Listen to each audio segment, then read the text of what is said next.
Now, back to the interview from a few minutes ago with Barnes, Leslie, and Jimmy. The best of the Morning X. 99X. Mr. Kevin Bacon.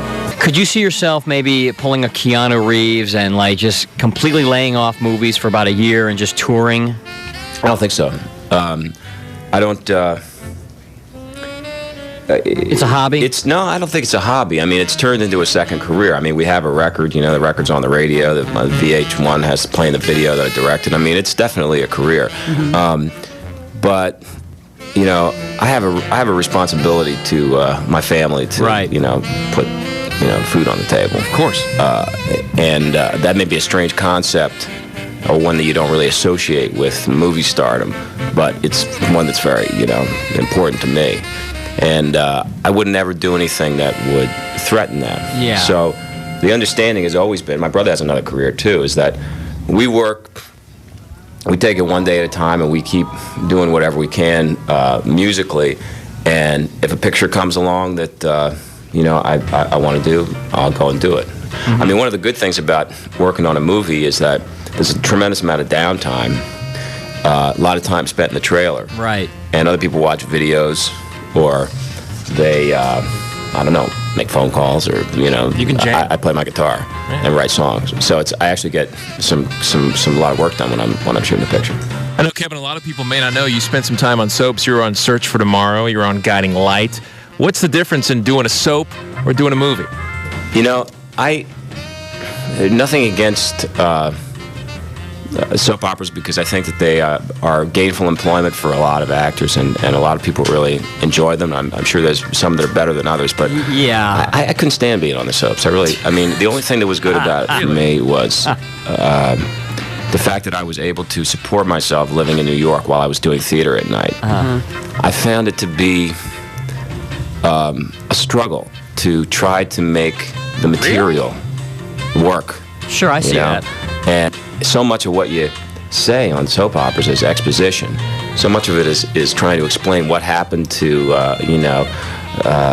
Bernice's cousin when he had cancer and he died and she was having an affair. You know, every scene you start, you got to like lay out the whole story. Right. I mean, trying to make a character. Plus, the other thing about soaps is you're always playing the middle. You know, you never get to play the beginning or the end. What do you mean? And it's ultimately a I don't know. I had a difficult time with it. Now, did I read or hear that they were re-releasing Footloose? No, the only thing that I've heard about is a stage production, a Broadway show. Oh yeah, that was it. That they're doing as like a musical, and that I think is full speed ahead in New York.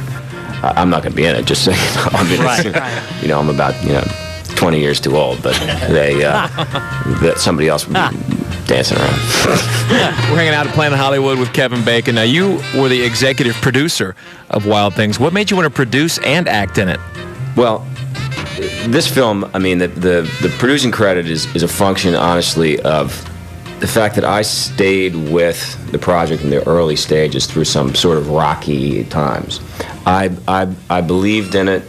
I thought that it was an interesting, different kind of crazy movie, and different than the things that I had done and been seen in.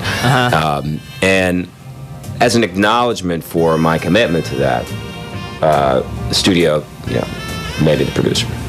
Okay, obvious question. How sick are you of the Kevin Bacon game? Probably not as sick as you are. I don't know. You know, I've heard that actually I'm passing the baton now. That it's now the 6 Degrees of Monica Lewinsky. Hey, hello. Can you stump yourself on the Kevin Bacon game? Yeah, all the time. Really? Because I can't remember anything. I can't remember who was in what. You know, I smoked too much grass when I was younger. I have no memory for. I've seen the stuff on the internet, all the games on there, and I know there's an actual board game. Yeah. I guess that had to be done with your approval. Yes. And you got a piece of that, right? Sure. It's, I can tell you that, I mean, as of yet, I'm not putting anybody through college with the but, that's an odd thing, because, I mean, the game really, I mean, can be played, without anything, you don't really just play it. This is just a way to sort of enhance it. Let me ask you something. Has there been one movie that's made the biggest difference in your career?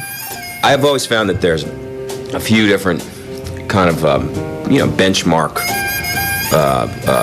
moments in my career. One would be Diner because it was a great movie. a big critical success, and I think that everybody who was involved in the movie was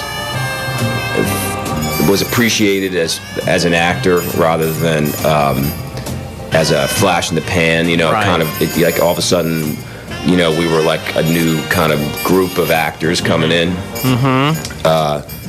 And then I felt that after that, I was really thought of much more as kind of a character guy at that point in my career, and the things that I was being offered were the quirky, odd friends, or the alcoholic, crazy people or whatever, and it was difficult for me to take this leap into movie star, carrying a film. Right. Obviously, Footloose had a tremendous impact on my career. Right. And then I found myself as a pop star or a leading man, and then everything kind of fell apart after that for a long, long time. And the movie that really turned things and probably had the biggest effect on my career was JFK, a movie that I shot in 4 days, and it was really a labor of love. I mean,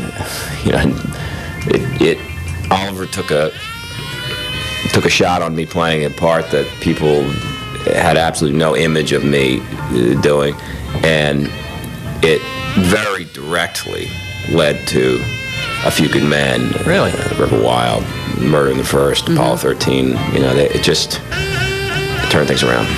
I know you've got to go, Kevin Bacon. Thank you.